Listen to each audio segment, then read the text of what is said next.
Everybody, welcome to another edition of Announcers On. I'm Dave Sims with Boog Sciambi. We've got one of our good friends here joining us today, young broadcaster, but I tell you what, he's accomplished a lot in his young life. Amin joins us, formerly of ESPN, moving over to Fox. Adam, good to see you, man. Thanks for joining us. Appreciate it. Good to see these faces. Good to hear these voices, man. It's always a pleasure, and glad we get a chance to do this. So, Boog, I'm looking up. I know a little bit about Adam, but I look up his resume, and I'm like, at 33, I know our man has done a lot. No doubt. I mean, all the major sports. Let's get a little backstory here, Adam. How South Asian heritage. How did you get involved and become a sportscaster? And doing so well at this stage in your life. I appreciate that.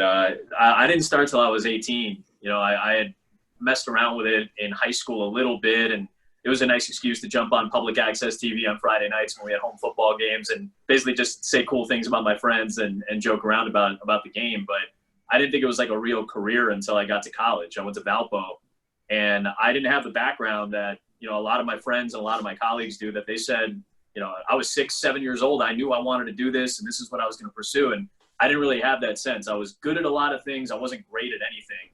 And I finally kind of fell into this broadcasting thing. And I thought, this might be a career. So I showed up at the radio station day one of college and went to the advisor and said, a friend of mine told me to come here if I wanted to try broadcasting. Where do I go? He walked me to the radio station, and I barely ever left for the next 4 years, just trying to learn everything I could about radio, learn everything I could about play-by-play, about producing, hosting. And I became very passionate about it.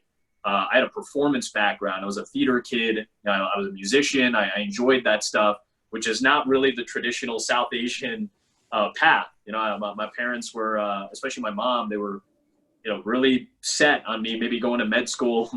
My mom would tell her friends that was the plan when I was going into my first couple of broadcasting jobs. And she finally stopped telling that lie when she saw me on national TV at 24. And then finally she kind of understood it. But no, I didn't really know that this was a real career, a real pursuit until I was 18, 19 years old. And I just fell in love with it and didn't want to stop doing it. Look, Adam just said something, and you and I talked about, and I've said to kids a lot when they're asking for advice, theater, baby. I wish I had done some of that. I think that is a great precursor to getting into broadcasting in terms of your self-esteem, comfort level with your voice, how you look, and working on a team, right? Yeah, I think so. I started doing plays when I was 15, and the same year I went into choir. So I started singing. I was a tenor, then a baritone, then a bass. Like, my voice kept changing, so I had to learn how to adjust. I had to learn how to project differently over the course of doing theater. I was in jazz choir. You learn all these different rhythms and inflections. And I know it's a lot of inside baseball when it comes to voice stuff. And I never really thought of it in that sense. But doing operatic arias in Italian, like, it helps you learn how to project your voice out. And that performance background, like you said, Simsy, it was just confidence. It was, I can stand in front of 200 people, 500 people, 1,500 people and play the violin with no hesitation. I can sing this song from a Sondheim musical. I could sing this Italian aria. I could sing this jazz ballad and not feel nervous about it at all. So all of that background really helped me going forward in terms of giving me at least a little bit of confidence, knowing that I could transition those skills into doing this. The only thing that I heard is, and knowing that I find useful, is the voice text or voicemail that I'm going to leave that is, paging Dr. Amin to the operating room. Dr. Amin, please see me. That's all I'm looking for right there. That was, if you ask my mom, that's what she much would have preferred to hear. Sure. Rather than me talking about, war and base percentage and player efficiency ratings. I'm changing my contact. You're Dr. Adam Amin now in the contact now. What about sports? Like, rewind for a second. So forget about the job for a second. What about the passion for sports? Tell me who you liked when it started. Who influenced you? So my dad was a huge Cubs fan when he came to the United States. He came to the States in 1978, late 78, from Pakistan. So, and he played semi-pro cricket. That was like his big thing, which obviously in South Asian countries, huge deal, even if you play semi-pro. So when he came to the States and started working in a factory, when the spring of 79 rolled around, the Cubs would play a lot of day games on WGN, and those games were readily available on television. So he and his brother would take their breaks, during during lunch or whatever, and he'd flip on baseball, and he thought that this was the most familiar possible thing, the most connective thing to his homeland. Again, he left his wife, my mom, and 3 kids, my 3 older brothers, and they were separated for 7 years while he was in the United States trying to build up equity and monetary value and all that stuff to send for everybody. So a lot of his off time was watching baseball and watching Rick Rushell and Bruce Sutter and Ivan De Jesus and a really bad late 70s Cubs franchise that was just available to him. So he became a fan of the losers. And when I was born in '86, I was the first adopted Cubs fan in the family. My brothers came over. They kind of fell in love with more basketball, football stuff. One of my brothers did play baseball, and he and I became very close over watching the Cubs as well. But my dad and I had this really deep-seated connection with Chicago sports, in particular the Cubs and the Bulls. So that was the biggest influence on me when I first, had the sense of what sports were.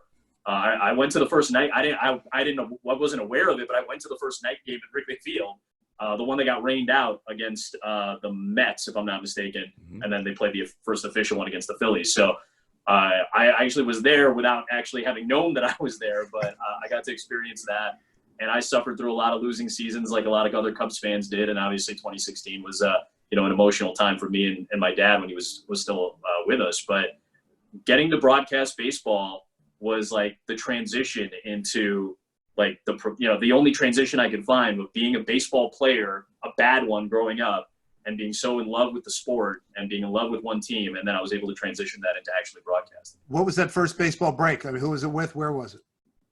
Gary, Indiana, the Gary South Shore Railcats in 2008, summer of 08. I was finishing up my junior year in college, and Andy Viano, who is still one of the best guys I know, he was a Valpo grad. He was a current SID, Sports Information Director at Valpo, and he was also the PR guy and broadcaster for the local independent league team, the Gary South Shore Railcats, at the time in the Northern League. Now they're in the American Association. And he asked, having heard me do games next to him, in the other room, he'd say, hey, listen, I wouldn't mind having somebody as a partner. I'll let you come on. I can't pay you anything, but if you want to come up and do the middle 3 innings every night, I'd love to have you. And you can, work on some other stuff if you want. So I jumped at that chance. So starting in May of 08, I would drive from Valpo to Gary, Indiana, and then during the summer I'd go from Chicago, suburban Chicago, drive the hour to Gary, do the middle 3 innings, hang out for the post game, do an interview, do some game notes, whatever it was, and then drive back at 11 p.m. at night through Gary, Indiana, go back an hour to my mom's house, and then I try to join him for any road games I could. But that was my first real break, feeling like a professional broadcaster, calling the middle 3 innings for a Northern League team at the time. The Last Dance just was on ESPN and just finished up 10th episode, 9th and 10th on Sunday, and everybody watching it. But what was the influence of that team on you as a kid, and now you've gotten a chance to do Bulls games and you're going to do the Bulls? What's that like? What do you think about in that spot? Yeah, I think watching so many of those games and so many of those broadcasts in particular, especially the national broadcasts, and I love the local guys. Jim Durham to this day is still my favorite basketball announcer on the radio. I love Neil Funk, who's obviously the Bulls guy now on TV and has been a huge part. Called 5 of those 6 titles on the radio. Tom Dorr, Johnny Kerr. But then you watch all those national broadcasts because the Bulls were on national TV all the time. And I was sitting on the floor in my basement with my dad on the couch, and we'd watch all those games and all those broadcasts. So Marv Albert and Tom Hammond and Dan Hicks and Costas, these were all voices that I was very much in tune with during those formative years of being a sports fan, and eventually kind of having a sense later on for how to do the job. I kind of thought of those guys, especially when it came to basketball. So I felt like watching those teams, watching how they were covered, especially superstars like that, you get a little bit of a sense of what the grandeur around sports is. I don't know if it's the same anymore. I don't necessarily feel that same that level of intensity that we used to feel. Maybe not that's the wrong word. Maybe the romanticism of it. I think we've just as a society lost that because we have so much more access to these athletes than we ever have. But back then, there was this real romanticism about Michael Jordan. I think Costas said it really, really well the other night. You know, we use the word legendary, I think out of context a little bit too much now. Like, you know, Babe Ruth was legendary because a lot of the stories are apocryphal. And for a long time, even though he was on TV, Jordan was kind of this apocryphal figure where it's, you know, the stuff that he did is truly stuff of legends. And now we can absorb it in a different context. But that's what it felt like to me, the romanticism of how these athletes were covered and how we felt about them in turn. And I think baseball probably has the biggest feel for that romanticism still to this day. That was very much an influence on how I perceived sports and how they were broadcast and how they were delivered to us as fans and consumers. You know, one of the things that, one of the many things that interest about your career, doing a lot of women's basketball, you've had some unbelievable moments, and you've had an opportunity to stamp an Adam Amin call on some championships. Give us a couple of highlights from the run you had doing those games. Yeah, 2 years of doing the women's Final Four, and obviously, unfortunately, you know, this year would have been our third together, but you know, the obvious circumstances took that away. But that first run was incredible, and to have, you know, Enrique Ogunbowale, who I'd known since she was in high school. I'd covered her during the McDonald's game, so I knew her brother. I covered her brother at Wisconsin when he was a running back there. So the name was certainly ingrained in my head. I do feel like if anybody was going to call Enrique Ogunbowale hitting those two shots, I felt very confident in that because I know people like that. But we all hope, every broadcaster hopes that you get one moment like that at some point during a career. And I was fortunate enough in a weekend to get two of those with the same player, to have this truly, you know, that's legendary to me. You know, that's legendary status. That's something that people will tell, you know, their kids about down the line. And I think it finally hit me the following year in September of 2019. I've got a lot of friends who are Notre Dame fans, and a lot of them went to that Notre Dame-Michigan football game that opened up the season. And at Notre Dame Stadium, they played the call during like a commercial break and honored the team for winning the title. And they played the call, and my friend sent me this video of Notre Dame Stadium going nuts after they showed the call and played the call. And that's when it felt like, wow, that was real. That happened, and it's got some lasting and staying power to it. And you hope that we get moments like that. Simsy, like I'll always remember your Felix Hernandez perfect game. Boog, I'll always remember your World Series call on the radio when you had to jump in for Shalou. And those moments stick out. And I know you guys have more than that, but like to have moments like that do have lasting power and a little bit of a legacy to them is that's a gift. That's a gift. And I was very fortunate during those runs to get a couple of those. I got a weird question for you. You're a little different age bracket than Dave and I, and I'm interested in how you look at social media, how you use it, and just your general perspective on social media as a broadcaster and as being the age that you are. What do you see the purpose as being for you and the general purpose? I think it's changed over the last few years, and I'm guilty of it, as I'm sure a lot of younger broadcasters are. Like, I would have it, you know, I have Twitter up during games, and I use them for productive purposes too. Like, I follow beat writers. They have some great insight in game. If a play happens, oh, that happened last week too, I can bring that up. So there's a lot. It's user sensitive, like most things are. Most technologies, whatever you use it for, that's what its purpose is going to be. But I think the purpose for me has kind of shifted. I've separated a lot of my broadcast self from my social media, let's call it, for lack of a better term, personality. I actually had one of our bosses, Boog, Stephanie Drewley, at ESPN, before the national championship game this past year, the college football championship game. Granted, we were doing a much different broadcast. We were doing one of the megacast side broadcasts, but she told me before the game to loosen up and said, I don't need polished broadcaster Adam. I need Twitter Adam for a game like this, which was fun. Like that gave me a sense of like the dumb, weird personality that I get to put out there on Twitter, the dumb jokes or memes that we enjoy with one another. And, you know, you and I interact, we say stupid stuff to each other, and it's all well and good.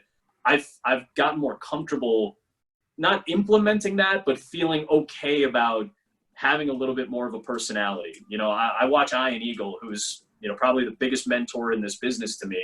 You know, he played the biggest role in me, you know, getting started.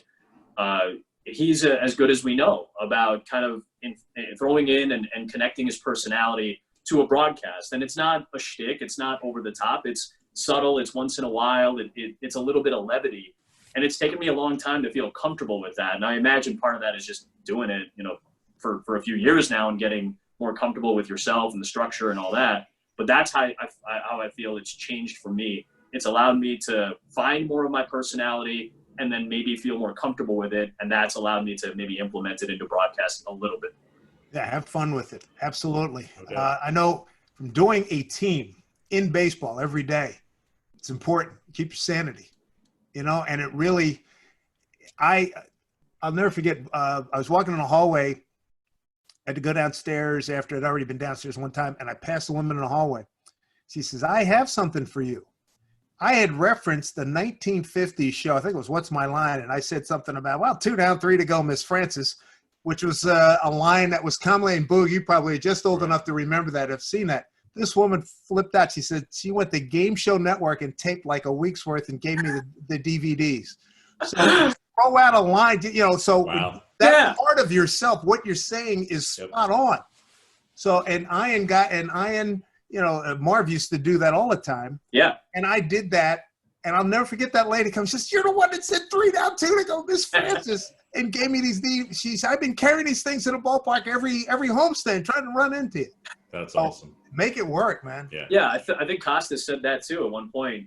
He was talking about how, you know, his sensibility and his reference points are just going to be a little different. Like Marv Albert probably would talk about Johnny Carson, whereas Costas would talk about David Letterman. And you know, I may make a reference to like Colbert or Jimmy Fallon. Like it's just the sensibility of it, but the concept, the core concept of it is still the same. Like part of our jobs, especially, you know, Boog, I know you've known this doing a couple of teams in baseball, and Simsy, you now, like you have to feel like you can keep it a little fresh. It's 3 hours every day with this group. You have to feel like it's not a slog, and the easiest way to do that is to make those jokes or make those references and let people in on those with you. And that connectivity, I think, only grows. And it's obvious to see why a lot of broadcasters are as beloved as they are in their particular cities and their particular markets with their teams. It's because they've built that connectivity in whatever way it is. And oftentimes just through being able to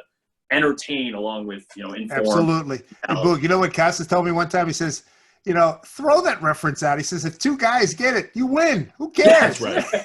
That's right. 2 guys got it. I mean, come on. Yeah, no question. I mean, I think that I always talk about, I mean, it's a word I think gets overused now, but just, it's about delivering your authentic self. That's what you're basically trying to take the guy that you are on the air and the guy that you are off the air, and you're trying to make it as much this. Like the best that you can deliver is whatever jokes you and I might make, whatever stuff might make me laugh or I might make you laugh with when we're just hanging out. That's the space, I think, that will ultimately get us our best stuff. That's what I think. No question. I totally agree. Totally. Yeah, blurring those lines a little bit, right? And again, we're always going to be a little different on the air than we are off, just for obvious reasons. But whether it's content or whether it's how we deliver something, or like, I mean, I know I put a little more oomph into the intro because I hear the music and I see the roll in and I see the highlights. And your job is to build that up in whatever game you're doing, especially when it's football or a big basketball game or you're doing a playoff baseball game. Like, you're gonna have that sense for it, but to fuse those as much as possible, I think it only comes with time. I get a lot of young broadcasters, I'm sure you guys do too, asking like, well, how do I find my voice? How do I find my personality? It's like, gotta do it. You got to search for it through repetition. You got to search for it in this process. Yeah. It doesn't just come naturally. And if it does, you're probably 1 out of 10,000 that found that, and I appreciate you for it. Yeah, I agree. Did you really cut your own hair? I did. So about a solid. I think it looks good. That's very solid. You're right. I thought it was serviceable. I watched a lot of YouTube videos trying to get the fade just right. So listen, Boog, you may have to, like, Simsy's got it easy. Hey, man, Boog, every couple of days, get the razor, baby. You may have to do some work over there, Pally. But I like the look. I do like the look. It's bad.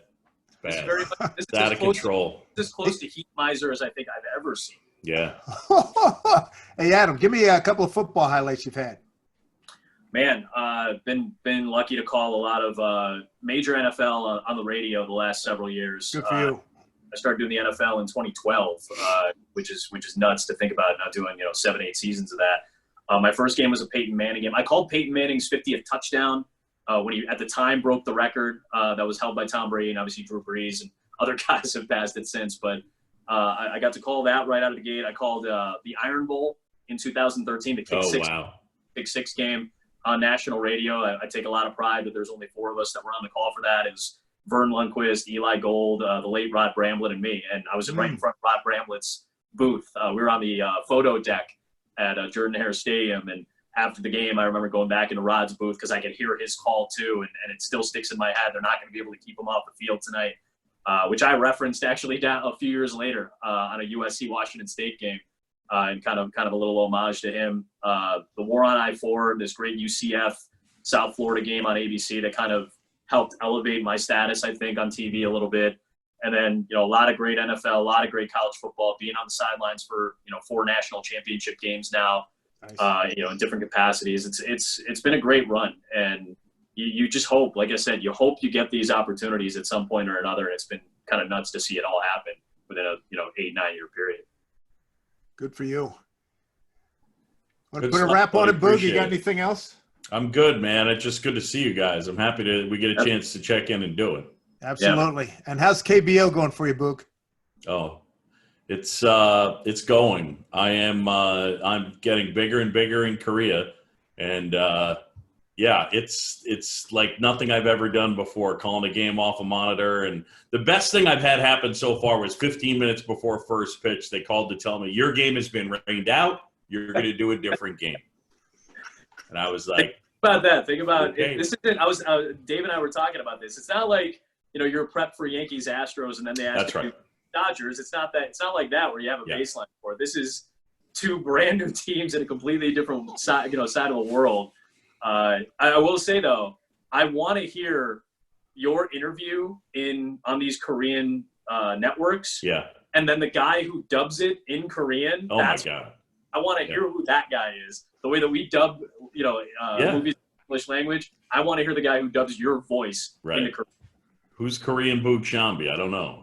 You gotta find him. You gotta meet this guy. This needs to be That'll be great. You got to put that on your reel. Hey, Adam, a pleasure, man. Thanks for joining us. You're a gem, and you're one of our favorite guys. And continued success, particularly in this next couple of ventures, man. It's going to be some good stuff. We'll be paying attention. Yeah, congrats and good luck, man. Thanks, boys. Appreciate you both. Thank you. You bet. Adam and me and our guests for Boog Sciambi. I'm Dave Sims. Thanks for joining us, everybody, here on Announcers On. We'll see you next time.